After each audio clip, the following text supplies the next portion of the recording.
한라라는 종목이 강하게 상승세를 보여줬습니다. 광주 도시철도 건설공사를 수주했다라는 소식이 강력한 원동력이 됐는데요. 네. 자, 오늘 장중 24%까지 급등을 하고 윗꼬리를 살짝 달았지만 여전히 20%대 강세 보여주고 있습니다.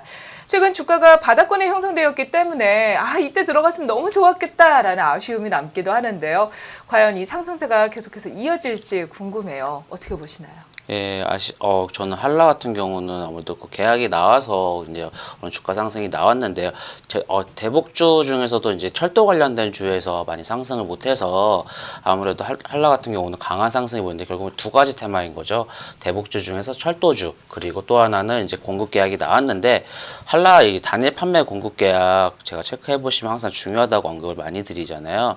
한라 같은 경우는 이번에 계약을 했을 때 계약 기간이 좀 깁니다. 그리고 매출 비중도 3%밖에 되지 않습니다. 결국은 이 이슈가 중장기적 이슈로 가기에는 공급 계약 체결 이슈로 수주로 인해서 중장기적으로 이게 갈 수 있냐 못 간다는 거거든. 매출의 비중도 작고요. 계약 기간도 깊습니다. 이 매출이 이번 3분기에 반영이 되기에는 조금 힘들다는 거죠. 결국은 어느 정도 시간이 좀 지나게 되면은 다시 한번 주가가 좀 하락할 수 있기 때문에 한라 같은 경우는 수익이 나신 분들 같은 경우는 어느 정도 매도해서 수익 실현해 주시는 게 제일 중요한 것 같고요. 또 하나는 이 3,900원대가 강력한 매물대입니다. 지금 보시게 되면은 기존의 매물대가 너무 두꺼웠기 때문에 이 매물대를 뚫기에는 아무래도 지금 계약이 규모나 이슈가 분명히 부족하기 때문에 아무래도 조금은 조정이 나올 수가 있고 이 매물대 뚫기에는 조금 힘이 부족하고 이슈가 부족하다고 봅니다. 그리고 이제 아까 같이 부산 산업 이제 레미코 사업 중에서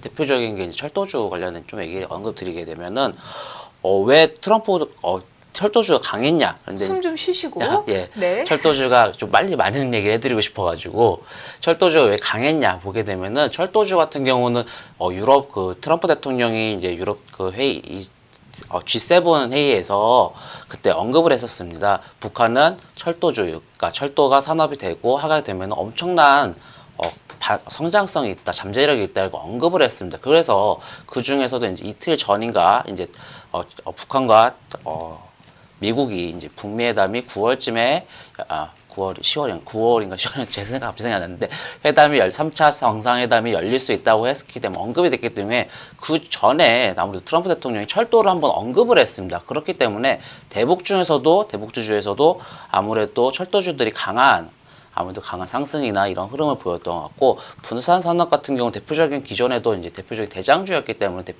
그렇기 때문에 아무래도 좀 강한 상승의 흐름이 나올 수 있었다라는 거고 거기서 또 넘어가면은 결국 한라 같은 경우는 이제 대북주랑 이번에 공급 계약 이 이슈가 있었는데 어저께 못 갔기 때문에 오늘 것까지 오늘 따라서 열심히 오늘에 반영이 돼서 좀 주가 상승이 나왔는데 결국 이 이슈가 결국은 어느 정도 잠잠해지고 다시 한번 주가 빠질 수 있는 부분이기 때문에 어느 정도는 좀 수익 실현하시면서 대응해 보시면 좋을 것 같습니다.